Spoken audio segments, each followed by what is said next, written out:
There's one small clover called black medic.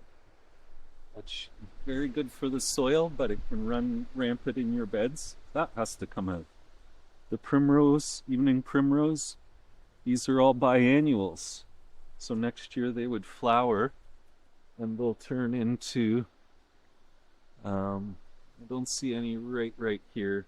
There's some down there. I can show you them later. But just to say they're prime food at this point. And then there's the clover, the red clover, which generally speaking don't compete with your crops. These are fixing huge amounts of nitrogen. So people have heard about the three sisters, which is corn, beans, and squash.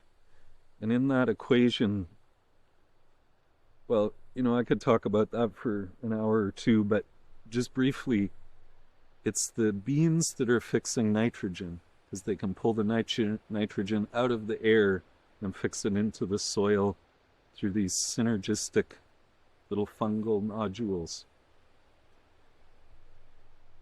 Clover will fix 10 times as much nitrogen as beans, one clover plant versus one bean plant.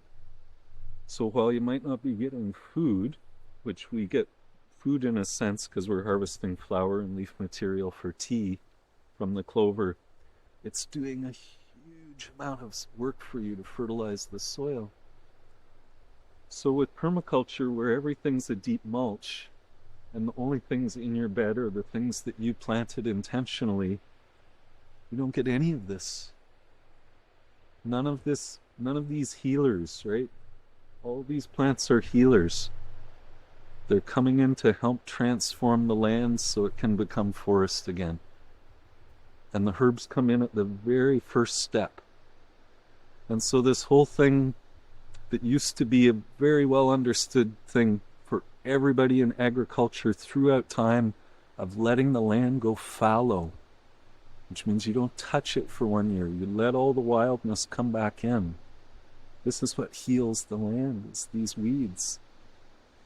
And so, in a weird way, permaculture and that way of deep mulch growing is almost equivalent to the chemical agriculture that's going on with the Roundup, where they don't let any plants come in except for the ones that they want.